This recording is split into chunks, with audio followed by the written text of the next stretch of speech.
Каманда брэсцкага грамадска-культурнага цэнтра – гэта сапраўды шматпрофільныя спецыялісты. Усе яны розныя, але іх аб'ядноўвае энтузіязм да сваёй працы. Аб чым сведчаць вынікі, з якімі грамадска-культурны цэнтр падышоў да свайго 80-гадовага юбілею.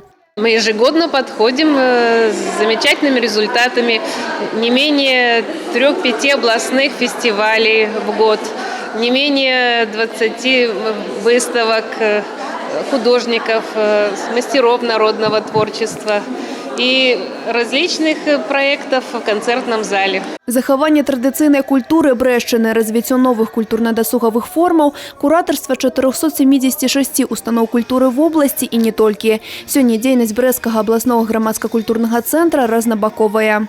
Я благодарен судьбе, что я попал работать в Брестский областной общественный культурный центр.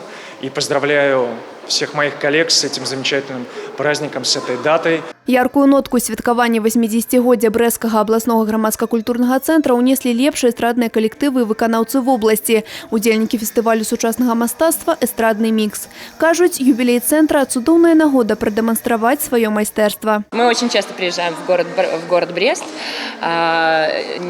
Неоднократно выступали в концертных программах области.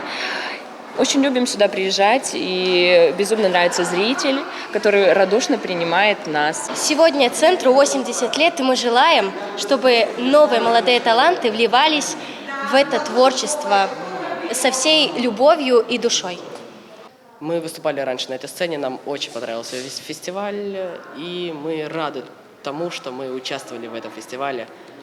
Мы хотим повторить этот опыт. Компания у нас очень хорошая, вот мои лучшие друзья. В нашем коллективе вообще все друзья, все друг друга знают, всех друг к другу в очень хорошем отношении. Мы большая семья. Калектыў Брэсцкага абласнога грамадска-культурнага цэнтра абяцае і надалей радаваць новымі праектамі, творчымі фестывалямі і захоўваць тое, што ўжо створана. Анастасія Цыкунда, Грана Капян, тэлерадыёкампанія «Брэст».